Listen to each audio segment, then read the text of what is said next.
Welcome to the Calm Cockpit, where pilots of all levels can find high-performance tools, actionable strategies, and access to professionals who can help you fly smarter and stress less. Today, we're joined by Jim Schilling, a pilot, content creator, and law enforcement professional whose story highlights the parallels of these two high-intensity careers. Jim shares how his law enforcement department is tackling mental health head-on with peer support, access to a trusted therapist, and a culture that encourages speaking up. We'll also hear how his creativity through his podcasts and YouTube channel supports his mental health and keeps both his flying and career fresh. From managing stress to training the mind for safety and performance, Jim shows us what it means to stay centered when the stakes are high. The Calm Cockpit podcast starts now.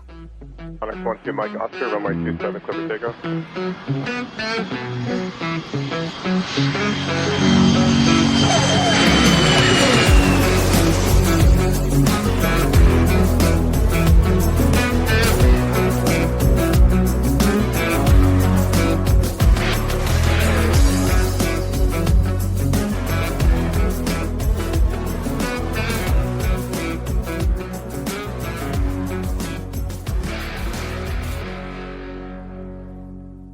Hi, everyone, and welcome to today's episode. I'm Gita Brown, midlife student pilot and licensed yoga and meditation educator and music educator with over 30 years of experience teaching high performers how to improve their lives without adding stress. And I'm John Niehaus, professional pilot and flight instructor. It was a real honor to speak with Jim, and also really fun too. And I think he has so much to offer to all of you, our dear listeners. What's unique is that he has all of this enormous power that's built from his whole career as a law enforcement professional. But on the surface, you wouldn't see him like with his label of test pilot or high-time airline captain.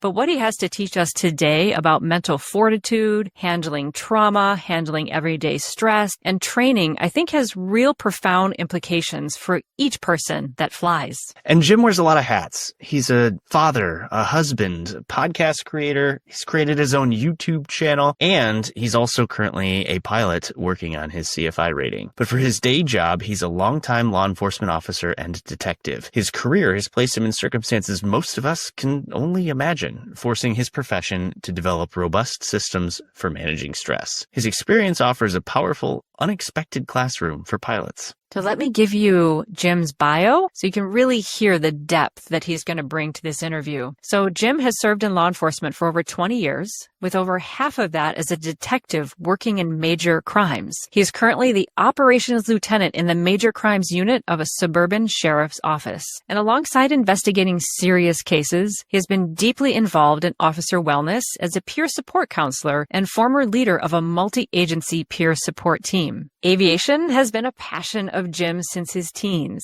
He is a commercially certificated pilot who is nearing completion of his CFI. Aviation became Jim's creative outlet and second passion, which led him to create the Flying Midwest podcast and now the Aero Exploration podcast and YouTube channel, where he shares aviation career journeys and aviation history. Drawing from this unique background, Jim connects wellness in policing to wellness in aviation, inspiring others to find purpose, resilience, and the highest joys of flight. The most effective strategies for mental performance in aviation may come from looking outside our own hangar. Professionals like law enforcement, which have been forced to confront these realities of cumulative stress head-on, offer a clear roadmap. Give this interview a listen, and Geeta and I will see you on the other side with our key takeaways.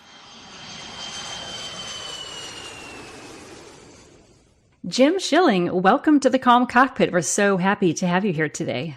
I'm really excited to be here. Thanks for having me. So you have a rich history with aviation, but I actually want to start present day a little bit. Give our listeners a little snapshot because you have flying life that you do as a pilot, but then you have content creation, then you have your day job. Kind of give us a little snapshot of where you are in aviation now, and then we'll do the first part of the discussion, which is really about building your career and mental health. But what you doing these days with flying? So what I'm doing these days with flying is I'm currently working on my CFI rating. I have a checkride date set. I don't want to tell people when it is because if I do, I'm going to jinx something and then it won't happen. So wow. Suffice to say, I have a check ride coming up, so I'm doing a lot of studying in addition to all the other things. But yeah, I'm working on a rating. I'm a part owner of a Beechcraft Sundowner. We've got a hangar at our airport just north of Minneapolis. And in addition to that, I've got the 2 podcasts, which is Flying Midwest and Aero Exploration. And Aero Exploration is kind of merged with a YouTube presence as well, which is by the same name of Aero Exploration. And if that's not all enough, then I'm also a father, husband. My daughter's Uber driver is what I like to say.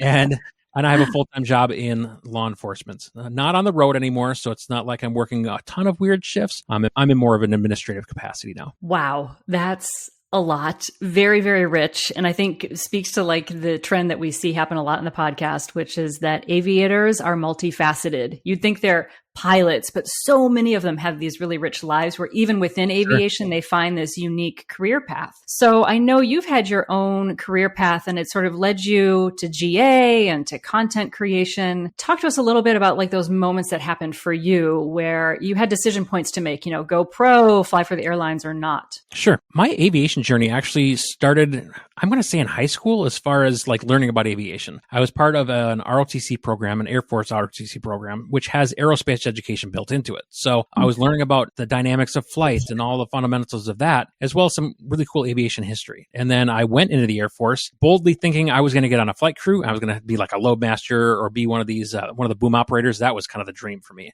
until I went to MEPS and they said, yeah, that's not going to work for us because of some vision issues that they said I had. I tried to get a waiver and the doc that I saw outside of MEPS said, yeah, your vision is fine. I don't know what the problem is. So I went and brought that back. They said, no, that's fine. We're still going to go in a different direction. My guess is the Air Force has the needs of the Air Force. And if they don't have a need to fill that spot, they're going to try to put you somewhere else. Mm-hmm. So when they said I don't have depth perception, they said, how would you like to be a cop and carry a gun? I'm like, that seems... I feel like I might need that for that job too. But at any rate, that's the direction that they sent me, is into security forces in the Air Force. But I was stationed at Nellis Air Force Base, which is the home of the fighter pilot. And they, when they have their red flag exercises, have just about every aircraft in the Air Force inventory that comes through that when they're having one of their exercises for red flags. So I had a ton of exposure to military aviation, watching these fighters and bombers and cargo planes take off all the time. And I loved being around it. Fast forward to when I got out of the military, I went into civilian law enforcement because it turns out I really like that too. So that's the direction I took with my career. I didn't try to do anything more with aviation at that point. I focused on getting into law enforcement and doing the best job I could with that. How old were you when you left the military? I would have been, let's see here, 22. Yeah, I went right after high school. So I got out at 22. I had to get a 2-year degree to be a police officer in my state. That's part of the licensing requirements. So I got my degree and then I became a full-time police officer. And I focused on just being really good at that. And then we started a family. But here's the kind of point where aviation doesn't leave me. The city I get hired with has an airport. So as I'm working my patrol shifts as a police officer, if I was assigned to that area, I would go to the airport for my breaks. Or if I needed to sit down and write reports, and I'd hang out. I would just being present on the airport again. Like, yep. I call it like the siren song of the airport, right? We just find our way to it no matter what. I love that. Yeah. So I would hang out there. But I mean, the other part is to give them some patrol time too. I mean, it's otherwise it looks like just a gated place. And how many times are the cops just going to drive through that? So I made it a point to spend some of my downtime there. Ultimately, that would lead me to joining Civil Air Patrol and then working towards my own pilot ratings. And now here we are all these years later. I got my certificate in 2014 and now I'm finally getting to the point of wrapping up my CFI. That is such a cool story. Tell me a little bit more about Civil Air Patrol. What were kind of the things were you doing with them? Well, it turns out that when you're in law enforcement or a public safety type field, they want to push you towards the emergency services side, which for Civil Air Patrol is all the search and rescue work that they do. I acted a bit like a liaison between our police department and that Civil Air Patrol unit at our airport, where I would help think of ideas for exercises we could do, or we would start doing certain types of training for the emergency services side. But the pathway I wanted to go down with them was to get into the role of being on the flight crews and doing search and rescue missions. I was able to do that once. I can't even remember what year it was now, but where we had a large scale search up on the North Shore of Lake Superior. And we were up there for a good chunk of time, at least a week that I was up there personally. And it was really fulfilling. I wasn't the pilot in that situation. I was just one of the mission observers, but to be able to be up there and be part of that was really cool. Those missions have started to dwindle a little bit, at least in our area. And they figured out at a higher level what I do for a living. And at that point, I had transitioned into an investigation role where I was a detective. I was investigating persons crimes and property crimes, kind of the whole gamut with that police department. And they're like, how would you like to do inspector general work with Civil Air Patrol and do unit inspections and investigate things when we need you to? Obviously, if it's a crime, Civil Air Patrol pushes it to law enforcement. But for like fraud, waste, and abuse types of investigations, I still had those skills to be able to talk to people and interview people and obtain information and build a case. So that's the direction that I ended up going with Civil Air Patrol ultimately. I've been out of that for a few years now just because life got busy and I went a different direction with things. Wow. I find it fascinating how all of your skill sets sort of come together with this. And I find like every person that we interview, whatever their unique passion is and whatever they get that little extra bit of training in, there's a niche in aviation for that. It's so interesting. But, so I hear you talking, you're working as a detective, you're doing these search and rescue missions. That is a heavy, heavy occupation, a high stress load, and facing a lot of the mental health challenges that pilots are going to face, but perhaps in even a more visceral way, especially if you're dealing with violent crime and things like that. So can you talk to us a little bit about the parallels between how you guys in law enforcement are handling mental health challenges? What is the general feeling towards that these days? Well, I'll mention a couple of things on that point. I think there are some definite parallels between what aviation is going through right now with the medical reform and things like that, and where law enforcement has been moving for the past, I don't know, maybe decade or so. I would say that I'm very fortunate to have been hired by a department that took a serious look at mental health pretty early on. When I started my career, I had a very, very challenging case, and my trainers realized that something was off, and they sent me to see somebody. And there was no harm, no foul, no shame in that. They helped me work through it. I got back to my training. I finished out, and obviously here I still am. So it wasn't a game changer. But our agency at that time, I don't think was necessarily the rule, but we were the exception. There's other agencies where we talk about this, you've got this big, bad, tough mentality of we're the police and we have to put on this persona because we can't show these cracks to the public. But they're there. And the mentality back then was, well, just suck it up, have a drink, and move on. And that's clearly not healthy either. So I will say that the county that I work in, we've made leaps and bounds, I think, as it pertains to mental health and helping to relieve that stigma, because it is definitely there. Because there are people still who think that if I go talk to this person, they're going to report to my agency, and now I won't be able to arm up and go do my job. I'll be sat on the bench, and that's it.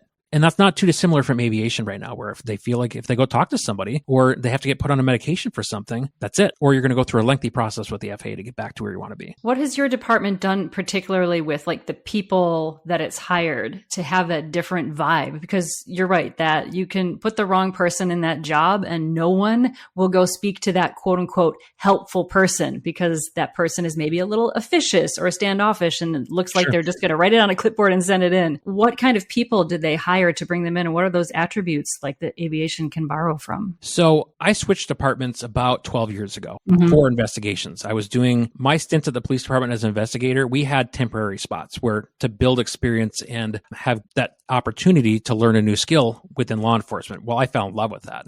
I loved investigating. I loved digging into things. So I wanted to find a way to continue to do that. And our county sheriff's office handles all of the major crimes for the most part, with some exceptions depending on the community. So, I mean, the worst of the worst, the sex, death, and crimes against children, that's what they're doing. And I'm like, I have the skills to be able to do this. I want to do that. I wanted to be the one going after the worst of the worst. So that's what I did. So I switched that agency. At that time, we have a peer support program where I became a peer counselor within our agency and within our county, really, where we will go and do debriefings after major incidents, or we'll just be a one-on-one peer for someone to talk to and to relate to who's been there, But fast forward a handful of years and we're like, we need to do more with mental health. So our agency right now has, when you start, there is a family wellness clinic that we kind of do where it's a handful of hours. It's the new deputy or officer or a new detective or whoever we're hiring, a family member or two of their choosing, and we talk about what they're getting themselves into. And sometimes in a fairly candid manner of you're going to have challenges in this job, but here's what you should look for in those challenges and how you can deal with that and how to relieve those stressors so that they don't just build up over time. And I will be totally candid that I am now always the best at following my own advice, but but it's out there. We put out, how to be able to cope and deal with these things. And in addition to that, our agency has an in-house therapist, and every member of our agency, whether you are a licensed peace officer or you are a civilian records technician, once a year, you're required to see this person. We are ordinary people that are thrust into extraordinary circumstances. And the average person is going to see maybe a handful of critical type incidents in their life, and these guys are doing it every day. So wow, it's certainly something we want to keep on top of. And I think that the industry as a whole for law enforcement is really starting to make that shift and trying to relieve those stigmas that are in place. That is so powerful. I mean, this idea of doing this proactive meeting where you're bringing your family members in. I mean, my head is like exploding in a good way, because that's it right there. If you can get buy-in from your main support team, and also not only buy-in, but have them really understanding in like a neutral environment with a third party there ahead of time, think about how many relationships that is potentially saving down the road. That is huge. It sounds like it's really much more, again, moving from this reactive to being a little more proactive. And I think that's where the whole conversation in mental health is going, right? There is nothing wrong with you if you have a mental health challenge. We all do. There's no like healthy and unhealthy. There's just a spectrum. And it's, I think, more unhealthy to not talk about things. Yeah, it does go to show sort of how far we're lagging behind on things from an aviation standpoint. It's interesting to hear you echo the officers, or as you mentioned in a previous discussion with us, anybody in that pipeline, that they have this ability to get these things out. And when you compare that with, say, our interview with Dr. Adler-Neal, who she said the same thing about physicians and how they're expected to go and have these discussions, even if there's nothing wrong. It's just, hey, let's have a chat real quick, see what's on your mind. If there's nothing, that's okay. It'll be a short chat. And so to her, it felt more weird that we don't have that than the other way around. And we're here in aviation still kind of going, nope, we don't need that. We're good. Right.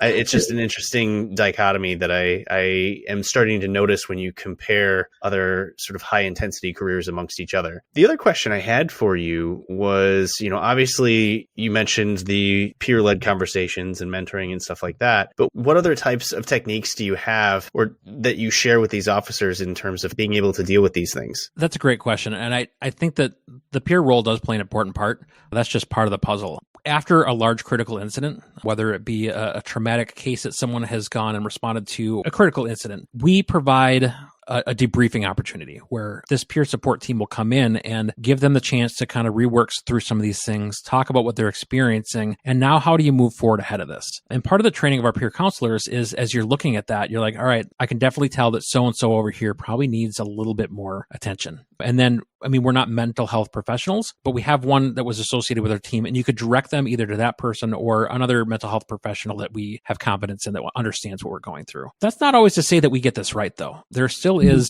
within our profession, there's still some stigma, and we still have that persona of we're the police. You got to be big, bad, and tough. And it still exists. And there's some people who haven't quite completely bought into that idea of taking care of ourselves yet. And that's bound to happen, I think. And we also have, the statistics are that we are losing more people in law enforcement to death by suicide than by violent felonies, where some bad actor has come in and taken out one of our own. And that's a sobering statistic. I think a lot of agencies too are focusing on that and having very specific suicide awareness training and providing those moments where we try to make people comfortable with calling it out and calling out your peers and go, hey, are you okay? And calling it what it is. Are you thinking about suicide? And not sugarcoating it? Not, are you thinking about hurting yourself? Because that doesn't seem to get the message across. I think we're starting to make strides in that direction. I hope we are, because it's a hard job. And for a lot of people, it's a long career. And it's not necessarily just this one really bad thing that happened. The thing that we see, I think, the most is the compounded effects over time of, imagine each one of these traumas is pouring water into a bucket. Eventually, you pour enough water into that bucket, it's going to overflow. And you don't necessarily know which incident it's going to be that might cause it to overflow. And we try to tell people that too. It may be a weird car accident that on face value, you never would have blinked at. But now, because you've gone through all this trauma over your career, that's it. So if we don't find a way to dump out that bucket over time, that's where you run into more problems. It's a really great analogy. And I also hear you saying that the silence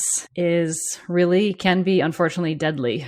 in many ways, whether it's the slow erosion leading towards a suicide, or if it's a slow erosion of all these accrued traumas. And then you find yourself 70 years old and retired, but you're a husk, and not able to experience joy and pleasure in life because your bucket is full of this stuff that you've never processed and worked through. Right. There's something powerful about just calling things out. It reminds me too of substance abuse disorder, calling it out, like instead of kind of being like, oh, he was a little tipsy. Like, no, man, you drank so much that you blacked out. You were super, super drunk. Let's be honest about it instead of sort of dancing around it. There's a freedom that comes when we talk about this that I think very often we think if we talk about it, the dam bursts and then everything falls apart. But actually what happens, we talk about it, the dam bursts and then the tension diffuses and we see more clearly and we can move forward with better action. So I think that's kind of the tipping point at where we're at with this kind of thing. For you, how does aviation fit into your own mental health, mental wellness in dealing with this? Like you're dealing with all of this and now you're at the top, you're leading people and then you're going out to fly yourself. So like, where does that fit in when you get into your sundowner on the weekend? So for me, that's a way to dump the bucket out. Oh, cool. See what I did there? We brought it all the way around.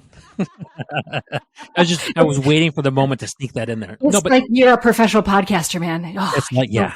But I mean, seriously, that is one of the ways that I dump my bucket out, to be able to go up, and I've kind of coined it aviation therapy every once in a while too. Just going up, poking holes in the sky, and just or sharing it with other people. Those are really fun ways for me to relieve some of that stress. And I'll also say that I'm not ashamed to say that when I've needed it, I've sought out that help of reaching out to therapists. I mean, truth be told, I've seen some pretty terrible things in my career that have had impacts on me and still probably will for some time. But to be able to have someone to talk to about that is really important for me. So I heard about this concept once it was on a more minor issue where for folks who like perseverate on a certain trouble that they have and you keep thinking about it, not on a trauma level, but just on a daily, anxiety level. And this one therapist said once, she said, make yourself a worry appointment where you're postponing the worry to this specific time. 11 o'clock tomorrow, I'm going to sit down and I'm going to let myself really think about this issue. But up until then, I'm just going to say, nope, that's for that appointment. Yeah. And I know for me, when I was working as a board certified music therapist, we were required to go see therapists because if you're going to be a therapist, you need to know the process. And to me, back in those days, now this was a long time ago, it always felt like the things I was dealing with, because I knew I was going to talk to someone later in the week, they didn't affect me as much during the week because I knew that I had this sanctioned time where I was going to talk with someone. It gave breathing room around the issues that I was experiencing at the time. And there's something really powerful to that of knowing that you have this person and this resource who's neutral, and just knowing that you have that time. It's amazing how much mental bandwidth it frees up the rest of the time because you know that it's dedicated time where you're going to take care of that. Something about for me too with flying, when you said you like to poke holes in the sky. After my father died, I took a break from flying. And then when I felt like I was, able to focus, I came back to it. And I was like, man, this does feel like therapy in a way because everything in aviation makes sense. Like there's checklists and flows, and even in the unexpectedness of the weather and the clouds, there is still a routine and a clarity to what we're doing up there that I find deeply reassuring to myself. It's much different than having a conversation with other people because, you want to have problems, just put two people in a room together. Away you go. I think for me too, aviation, I just think it's such a great privilege that we have, that we're able to go up in the air and see the world from where we see it. Simple as that might sound, I mean, that's really great for me to be able to go up and see things from that bigger picture and see my community all spread out in front of me. Love that. Literally a broader perspective. So my question is, when you use aviation as kind of your therapy, as your release of the water from the bucket, how does that change sort of your I'm safe checklist? Because you're using aviation to sort of get rid of the trauma, but then there's the I'm safe checklist that says if you have trauma, maybe you shouldn't do this. and so I'm not saying you're doing anything wrong. I'm just saying obviously your thought process has to be different. What does that look like for you? And that is a great question. I'm really glad that you asked it because I was thinking about that and like, how do I bring that back in the conversation if we need to? But no, there are definitely times when I'm like, I cannot fly right now. I still use the I am safe checklist just like any other pilot. If I'm not in the right mindset to do this and do it safely, I'm not going to. And my instructor, I'm sure, can attest to the amount of times I've canceled on her because I'm just not feeling it today. Because there are times when it's just, work is just that much. Yes, it's therapeutic in a sense. Yes, it helps me dump out the bucket, but I'm also really intentional about the timing of it and knowing when I shouldn't be up there. And that's just as important as all the rest of it, if not more so. Because if I'm up there and I'm super distracted because of this thing and I keep, revisiting it in my head, that is not a good recipe for anything. And that's why I think you said before you've been doing like the chip away method for getting your CFI rating, your certificated flight instructor rating. It's just going to take longer. And that is totally okay. So why do you want to be a flight instructor? What are you thinking? You have this part of your career. You're going to be in law enforcement forever. Are you moving towards that as an eventual, or what are you thinking with that? Fortunately, we can't be in law enforcement forever for a lot of reasons. That's fortunate. Yeah. This is a young person's game. 100%. It takes a lot to go out there, like physically, to standing here having a conversation, and now we're in a full out sprint with somebody and have to chase them down and take them into custody. Yeah. That takes a lot out of you physically and mentally. There's a reason why most agencies between that 50 and 60 range is when you see us retire. Yeah. Our state, you can retire at 55 with no penalties. 50, you can go, but there's just some penalties. And my hope is that at some point between that time frame of 50 and 55, I can find that sweet spot of where the combination of aviation and whatever my retirement pension looks like makes sense for me. And I may leave before 55. It just depends on what that looks like. But my plan originally was I wanted to keep building my hours, and I thought it'd be cool to fly charter when I retired. But I have capped myself very intentionally, and it was very thought out at CFI because I'm now on basic med. But that was a very intentional decision that I knew what I was getting into. But it's still a way for me to enjoy aviation, but to share it with others, I think is what I really have a passion for. I just love sharing aviation in whatever shape or form, as you can tell by my 87 different types of content creation. But it's so special that I just want to share it far and wide as far as I can. Okay, so that's perfect segue then to kind of part two of our conversation about like aviation as a creative outlet. I mean, you have so much going on. We're going to link to all of your stuff in the show notes versus with Aero Exploration and Flying Midwest podcast. YouTube channel now, a lot going on there. And I have a problem. It's a good thing. Clearly there's like a lot of creative energy in you and it's come out in this outlet. So just give us the overview again. You've got Aero Exploration, Flying Midwest, and you're also having the YouTube thing. Kind of center us around like your content creation and where that fills into like connecting with people, because it sounds like no matter what you do in your life, you are connecting with other human beings through aviation. I am, aren't I? So you're a people person, Jim. You're a people person. But here, you want to know the funny part? I kind of am not sometimes too. This started with Flying Midwest. I started listening to aviation podcasts right around the time I started working on my private pilot to begin with. Same. Me too. Jason Miller with Learn the Finer Points was one of the ones I picked up right away, or the M0A stuff. So I enjoyed podcasts and I kind of got into them, but I don't listen to anything but aviation podcasts right now, nor have I listened to anything but aviation. You are a niche within a niche, man. Yeah. A couple times I've picked up on I'd listened to some history stuff, but it wasn't long lasting. At any rate, as I'm listening to these, we get into the time of COVID and I'm trying to look for what is my next creative outlet. Cause I've always tried to find some sort of creative outlet in my life just cause I like to work that part of my brain. Whether it be music, or I tried my hand at writing for a while and I found myself just gravitating more towards what I know of. I'm going to write stories about law enforcement. Well, let's take this trauma and introduce it into writing and create more trauma.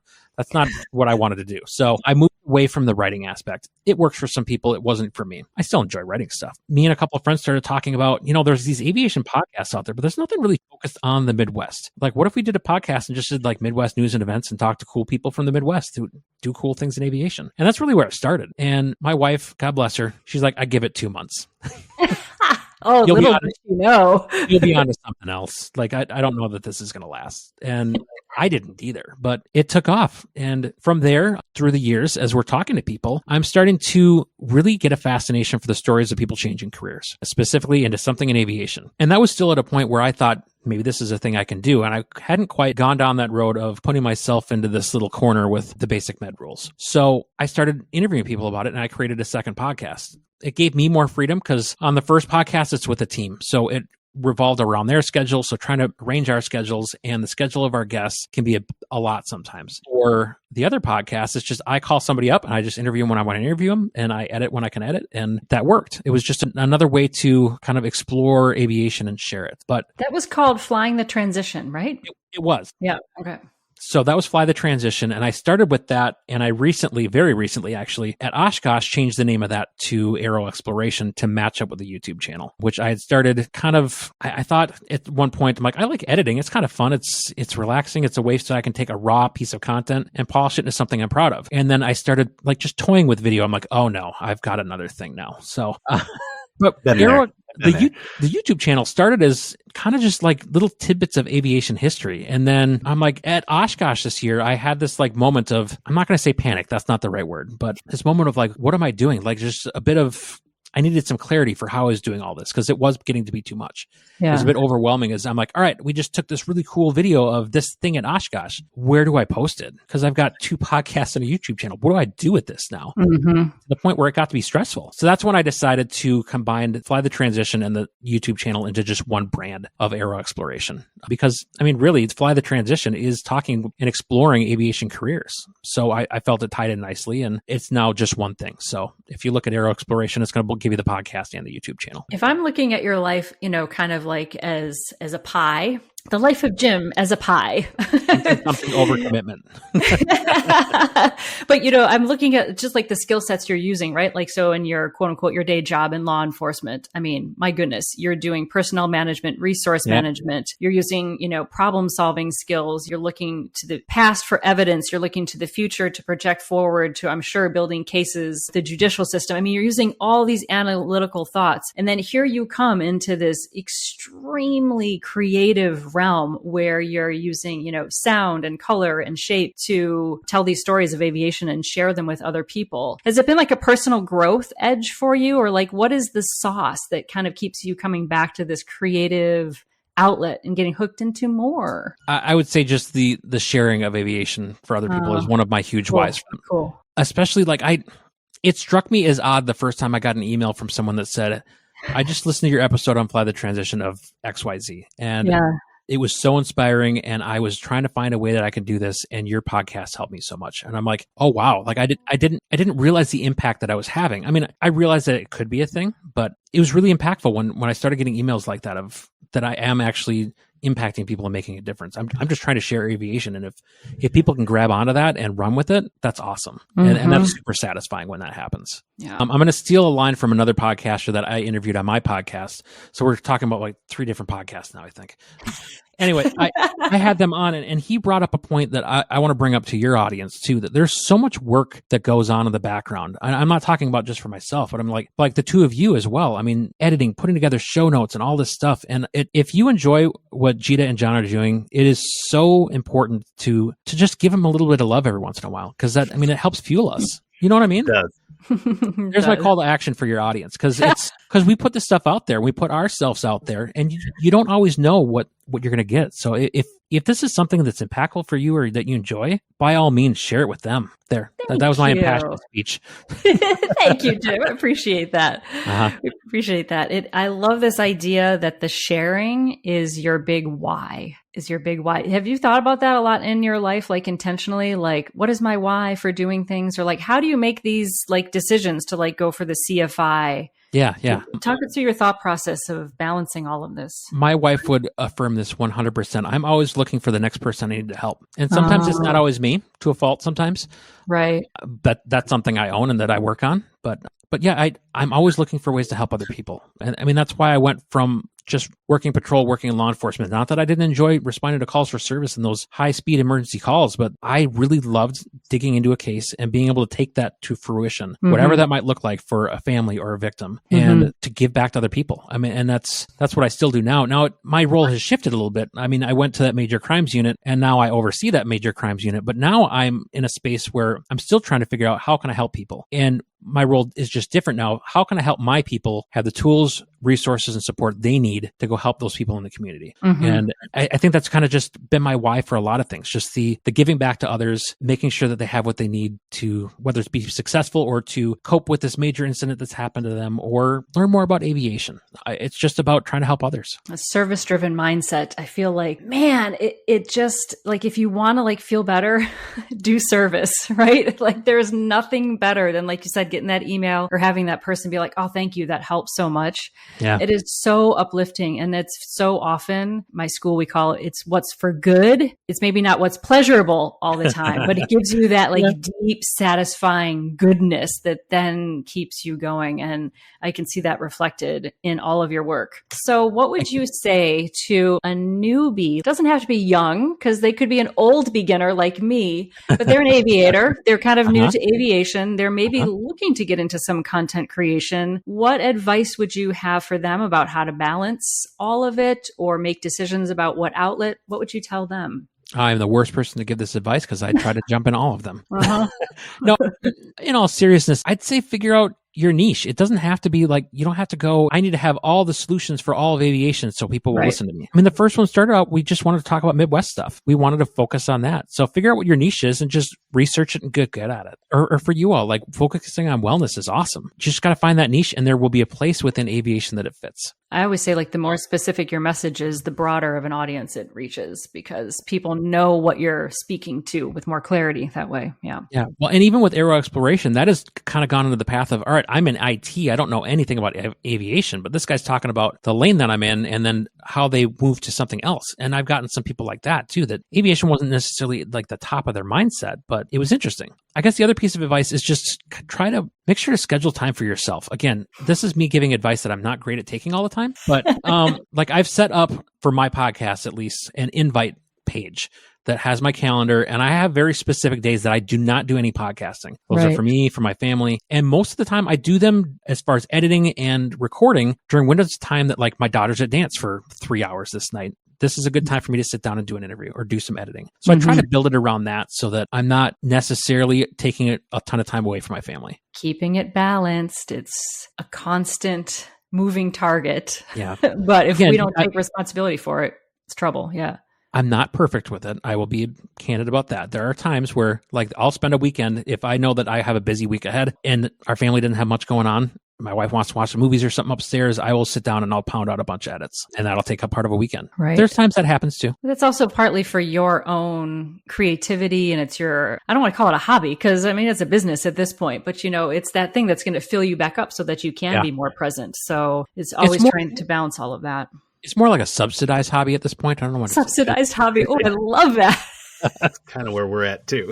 I love a subsidized hobby. We make like $2s of dollars on our podcast. So, Jim, I want to circle back to something because we're kind of kindred spirits in this particular realm. You mentioned how one of your podcasts talks about people changing careers and transitioning into aviation. Yeah. One of my favorite things, and this is kind of the catalyst to the podcast here, and the reason why Geeta and I know each other, is, at least from the flight instructor side of me, I always love talking to other professions and figuring out how they learn, or if they're teachers, how they teach, and taking those techniques and bringing them into aviation, even if it's kind of hard to connect the dots sometimes. And in my previous life, we talked to sailing instructors and we talked to medical professionals. I talked to Geeta about her, music training and her wellness training and stuff like that. What are the kinds of things that you see as a police officer, or in any of the other things that you've done, or even people that you've talked to, that could lend themselves very well in the aviation side in terms of making people better, whether it be from a learning standpoint, a wellness standpoint, or even just an actionable physical, I'm flying the airplane standpoint? Wow, those are really great questions. Now you're going to make me think hard. I can't just be a smart aleck like I was before. I'd say this isn't just law enforcement, public safety in general. I've talked to a bunch of people that have gone from public safety and aviation. And I think some of the parallels there are these people are able to multitask as well as react under pressure. We're expected to do that in our profession. So I think that has lended itself well for people going into aviation, just knowing that they're going to be able to monitor a radio and do another thing at the same time, or talk on a radio. That's a huge thing in aviation, right? The mic fright we get when we first start flight training. Yep. But when you've got a professional who talks on the radio every day for part of their job, that's one less thing they have to worry about. So, but yeah, those radio listening skills are not always just easily picked up either. That sometimes takes some time to know what you're listening for, whether it be on a law enforcement radio or air traffic control. So there's some parallels with that. As far as just people in general and like into aviation from the people I've talked to, most people just, it's a passion, right? Where they've had that spark somewhere in their life and now they want to make it a reality. So how do I make that happen? And how can we help them segue into that? Still working on my instructor rating myself. I don't know all the answers just yet for how to make those correlate for each person, but I think it's just a matter of sitting down and talking to somebody, learn about how they learn about what's helped them be successful in the past, and use those as your avenues to make aviation then fit into their mold, as opposed to square peg round hole of just this is how we do it. This is how we learn in the end. Because I think that there's enough information out there that people learn differently. I don't know if that completely answered your question, but well, let me drill down for a second, because Okay. this is the thing that I've been thinking about. As a police officer, you deal with stressful situations, and sometimes you don't know they're coming. Sometimes you do, I'm sure, but there are plenty of moments, especially for officers who are out within society, where things just happen. Yep. Are there techniques that they teach you for in the moment when a stressful situation occurs to allow that individual to maybe focus better, or to kind of push that fright behind them and deal Sure. with what's happening in front of them? Because I feel like that would be something, that transitions very well as a pilot. Let's say you're coming into land and you have a strong crosswind, and maybe you weren't anticipating that, but you've got to get down. Yeah. Are there strategies that a pilot could use that an officer might use in those types of situations? All right. This is going to be a way better answer than what I said before. It all comes back to training for us. And I'm going to use an analogy that I'm stealing from somebody else, but it fits so well. Everyone talks about when something bad happens, we rise to the occasion, right? I don't necessarily think that's true. I think that we fall to our highest level of education and training. Yeah. And if you haven't put in that work on the front end, that's where you have problems once you get to the point of now you're in the thick of it. If you can just fall back to that training and know that you had good training in place, that I think is a big piece. And this goes to like my own lesson plan building and how I'm trying to model how I'm doing the instruction that I have done with my instructor. Scenario-based training is, I think, really important. All right, we're going to go do steep turns, or we're going to go it's harder with some of the commercial maneuvers, I know, but let's take turns around a point, right? It's not just a maneuver you have to do because the ACS says so. What if you take a friend up and now they want to check out their house from above? What does that look like? How do you fly that and do a circle around their house so they can get all the cool pictures they want to get and have a great experience? As opposed to the ACS says we have to do turns around a point, yada, yada, yada. And I mean, you can take that a step further with just about any one of these maneuvers that we do. I joke a little bit about some of the, the commercial maneuvers, because I think everybody does to an extent of like, when am I ever going to do 8s on pylons again? But have you found a meaningful reason for lazy 8s? I just think they're fun, if I'm being honest. My instructor told me this, and I didn't necessarily believe her at the time. She goes, you go from your instrument rating, which is, all about, you fly all these precision approaches and you got to be within all these parameters, and you go to your commercial and you just get to swoop. I'm like, yeah, that's kind of what I've experienced. I just like lazy 8s because I think they're fun. You get to swoop around. That's my practical purpose for some of the commercial maneuvers. I mean, I'll take it. I understand that it's to show you how to, divide your attention and understand the performance envelope of the aircraft and all that. But I don't know. I just like to swoop. I think it used to be like a tagline, like a T-shirt or something. I just like to swoop. The T-shirt idea. Yeah, I love that we don't rise to the occasion, but we sink to the level of our training. That is so absolutely true and profound. Mm-hmm. As we kind of lean towards wrapping up this interview a little bit, do you have any thoughts about where you personally would like to see this sort of like mental performance training, and not even necessarily looking at like mental health, waiting until there is a trauma, but just that mental performance training edge going in aviation, or for you as a future CFI? Where you would see that going? Any like dreams for that aspect? I would like people to be able to talk more openly. Really. Mm-hmm. I think there's still such a stigma just in society as a whole, but definitely in aviation about talking about things like this. And I just did an interview that I released the other day where a guy talks about, he wrote a book about his experiences as a gunner on AC-130s and how he wrote this book and some of the traumas and struggles he dealt with. And some of the guys in that community saying, hey, I've dealt with the same things. Like, how can we work through this? But if no one's sharing those things, people feel like they're alone. So I would love for the ability for people to be able to just share what they're going through and how they've gotten through it. So they can give those tools to somebody else who thinks that they're alone, because you're not. There's all sorts of people who have dealt with the same struggles. There's all sorts of people who couldn't nail their power off 180s and it stressed them the hell out. So talk about it. How do we talk about it? That's what I would encourage my students. Like if you're struggling with a maneuver and it's really kicking you in the tail, what is it? How is it affecting you? How do we move on? I think you've just like literally role modeled that this entire conversation. You have sat here and you've talked about what's worked, what hasn't worked, what you've dealt with, how you've dealt with it, what you're good at, what you're still struggling with. You've just modeled that this whole way. So I think that's going to be a boon for your future students. But I'm sure to people listening as well, thinking about, oh, wow, if Jim can get on there, he's got all these podcasts and all this content, and this amazing career in law enforcement where you are put in charge of, some really serious, heavy issues for your community. The fact that you're coming on and speaking openly about it, I think is a wonderful role model, and hope it just encourages even more people to, it doesn't have to be on a podcast, opening up your vault, but you can talk to a buddy or a friend. Anybody, can be someone outside of aviation as well. I think that's a really great sort of note to wrap up on. One of the things that I really like to hear, and it started out, and I've mentioned it on the podcast before, that I heard a Army colonel who was talking about how in the military they were addressing some of the mental health things and they saw a performance benefit to doing so. And again, when you look at soldiers, when you look at people in the military, you really look at them going, oh yeah, those are strong machos, maybe not the right term, but they're strong individuals. And to see them embracing stuff like this really makes the rest of us who maybe think we're tough, but we aren't, go, well, shoot, if those guys can do it, why can't I? And to hear your experience as a police officer, to hear Dr. Adrian's experience as a doctor, and all of these other professions embracing these types of things, I think that it really gives us a path forward as pilots and aviators and everything in between to go, you know what? If it's good enough for them, I think it's good enough for us too. We should try it and reap the benefits that brings. So it's a long-winded way of saying I appreciate you sharing that experience, because absolutely this side of the house really could learn from that. And I think we're in the process of doing just that. Well, thank you. Any little bit I can do to help bring some more light to that. And it hasn't always been easy. There's certainly been times where I am not talking about this, and it hasn't always been the healthy resolution that you hope for by bottling it up. So every one of us has our stuff. It's just a matter of how we deal with it.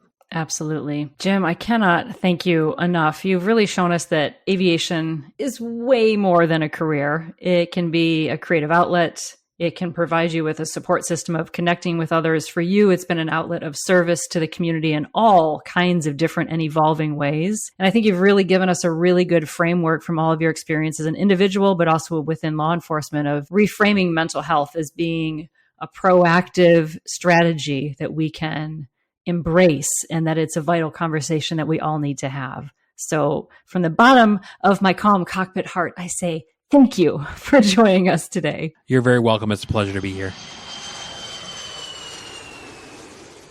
Welcome back, everyone. John and I here to discuss our takeaways. That interview was full of so much wisdom, and we thought something that might be kind of interesting is, usually we give the key takeaways, so we'll go over our key takeaways from it, but also just offer a little personal reflection about how each one of us is doing with each of these takeaways, and some ideas about how we can individually improve upon them. So one of the key takeaways I think that went throughout everything in his career is that proactive mental health is not a weakness. Let me say that again for the bleachers. Proactive mental health is not a weakness.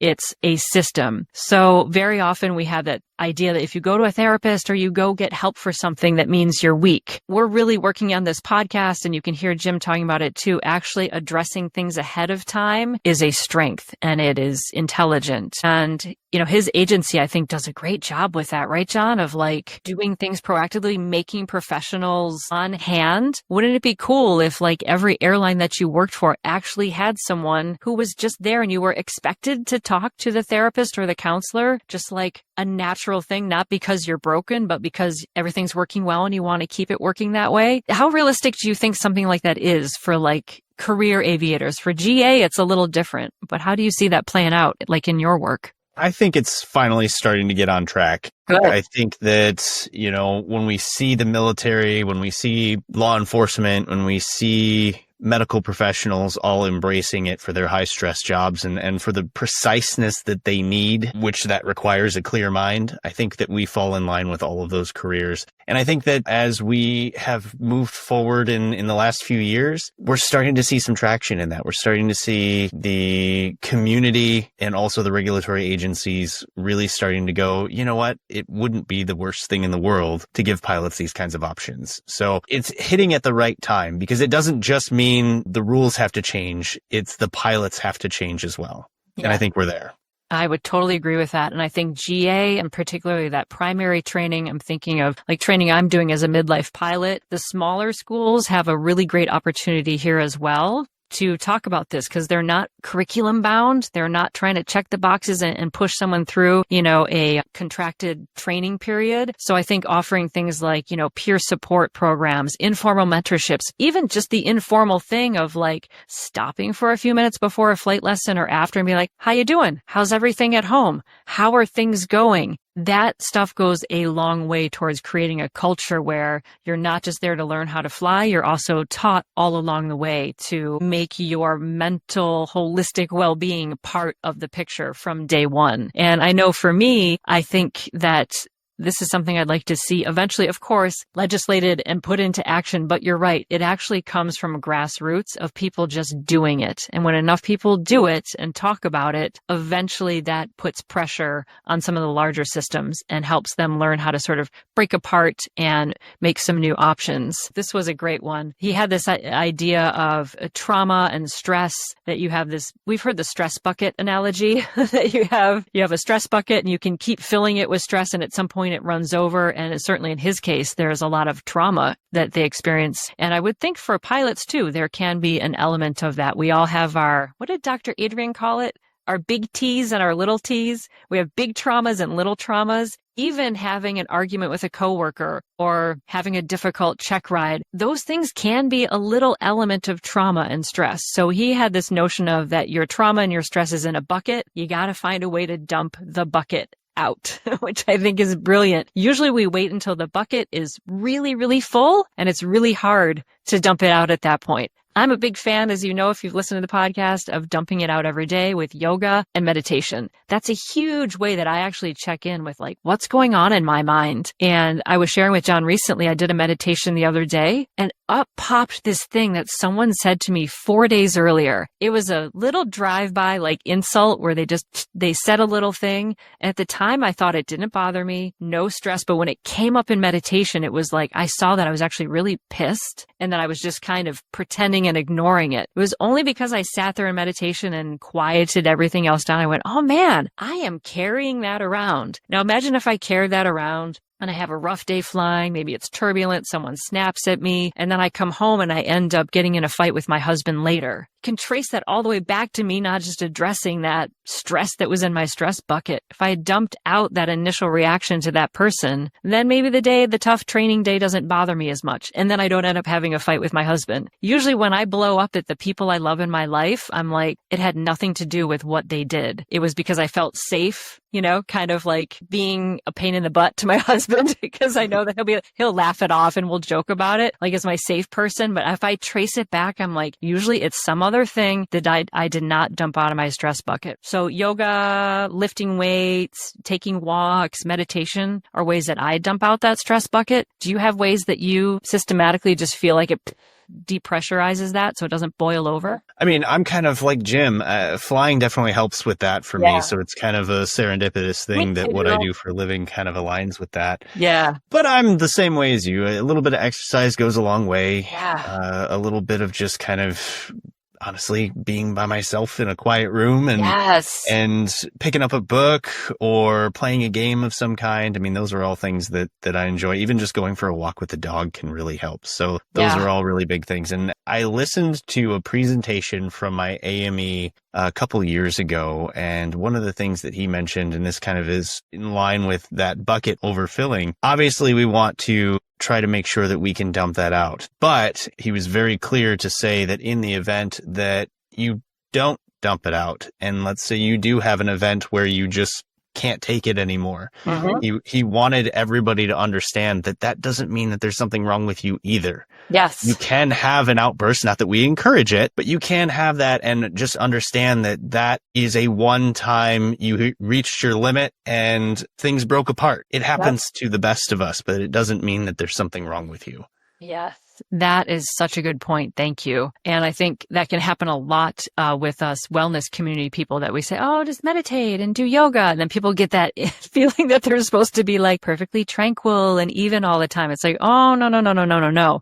It's more just about being aware of what's going on and knowing that even the flare-ups are part of being human. I mean, the other day I totally got annoyed when I was cleaning the kitchen, right? And just kind of boiled over for a second. And I was like, okay, release that stress, moving on. Like, it's just normal for us human beings to swing between those. I love it. You're not broken if you have like negative thoughts and you snap at your husband. Thank God, because apparently I'm very normal. Laughter is a great way, though, to release that stress and pressure, too. Along the lines of that, I'll give you a wacky wellness one for releasing the stress bucket. Here's the wacky wellness one. There's a wonderful Master Nan Lu. He is an amazing teacher of Qigong, traditional Chinese healing arts. Absolutely, he's like a famous acupuncturist. He's amazing at what he does. They give him the tough cases that no one else, can heal. They will come to see him and he will help. If he can't restore health, then at least promote healing to whatever level he can. He said, you Americans are so stressed out all the time and you wait until things get to a point where it boils over in a really negative way.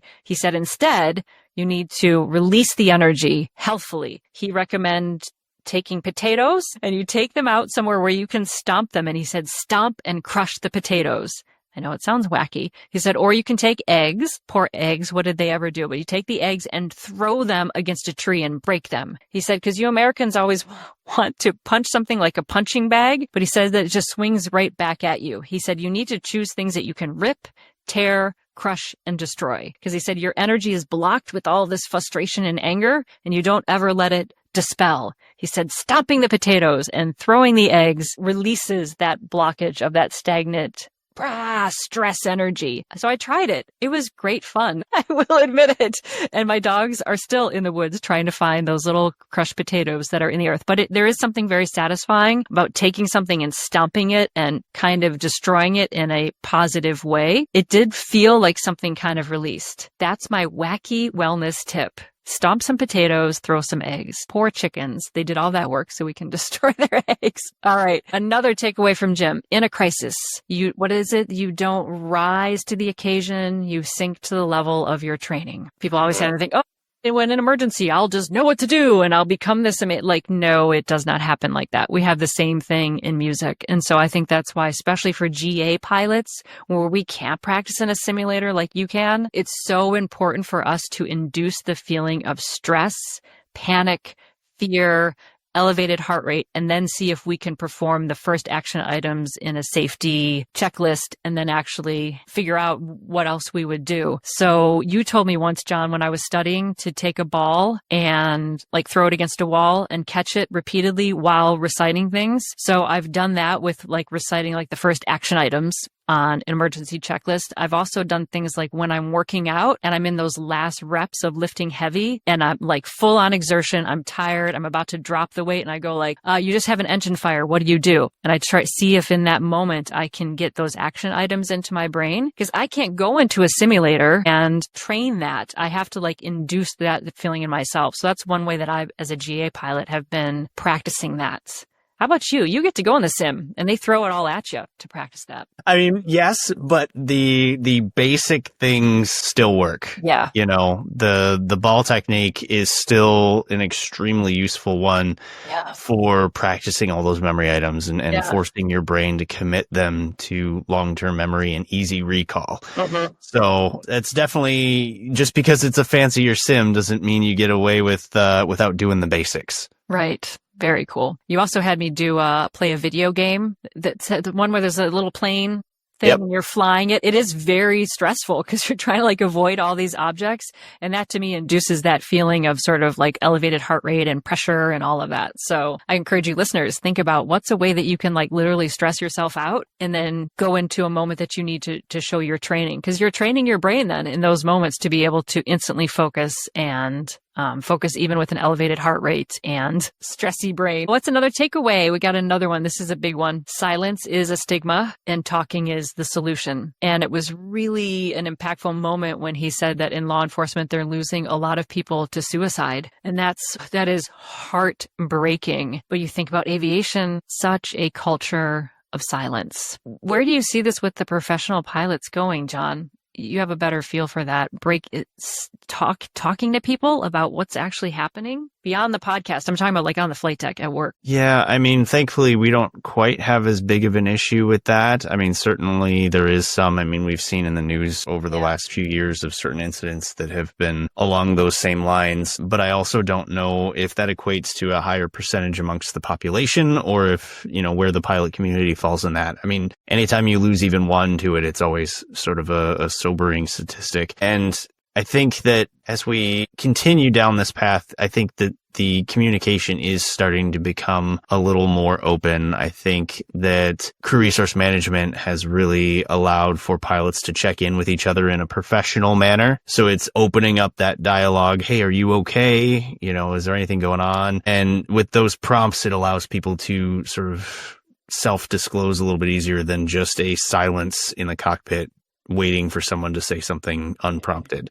Mm-hmm. So I do think we're getting better in that regard. I think that maybe some generational shifts are starting to open up that dialogue a little more as well. But it's certainly something that there is a almost macho type culture, a complete the mission type culture that nobody wants their personal life to interfere with what their, overall mission is. So it's we're not there yet, but I think we're making strides. That's really good to hear. And I think sometimes you don't have to disclose to people at work. It can be having a mentor that you call or several mentors that you call offline. No one has to know about it. It's between you and that person. Having at least one person in your life who's outside of your immediate family that you can really talk to and share what's going on. It can be transformative. It can just be the simple thing. Like just you're having coffee and you're like, oh yeah, this has been bugging me. And they make a joke about it. And suddenly everything seems so much lighter than if you're kind of keeping it inside and letting that shame build. So again, I'm speaking to all my GA pilots, particularly new GA pilots who are a little bit older. Really encourage you to start thinking about having people around you who are in aviation, who understand what you're going through, that you can just check in and just chat with, so that little small things that maybe bug you, like that last bounced landing, that you can talk about it early to a mentor or a friend and help to sort of keep something that's minor and small from blossoming inside of you because you've kept it silent and then been ashamed of it. Start making that part of your pilot, toolkit. You got people to call. So I think that's kind of like the keys from everything that he gave us, and so much goodness for the interview. So again, I really want for listeners to reflect on the seriousness of the positions of law enforcement and how they have been forced to confront the realities of this cumulative stress, and think about in your own life, for you as an individual aviator, what are some of these strategies that you can start doing today so that you can be part of that conversation about moving this forward. So maybe the next generation of aviators has it a little bit easier. And if you have any specific ideas, things you want to share with us, drop us an email, calmcockpit@gmail.com. We'd love to hear your ideas, love to hear how you're implementing this stuff, or just kind of how your own wheels are turning. Doesn't have to be anything that we share with anybody else. We'd love to hear how this stuff is resonating with you. That helps us then to make episodes that are helpful for you guys. Also, feel free to follow us on Instagram and Facebook, Calm Cockpit Podcast, on both of those places. As we wrap up the interview, I think, John, give us a plug for getting some reviews and some stars. Yeah, anywhere you find us on podcasts, whether it's Apple or TuneIn or Spotify, feel free. We encourage you to drop us a 5-star review and even just a comment. All of it helps kind of grow our audience and make sure that this valuable information goes to, a larger group of people. Let's make aviation safer and make everybody feel just a little bit better. So with that, fly smarter and stress less. Boss Our one departure is Airbus 321, traffic holding crossing runway 33 left, 3 left.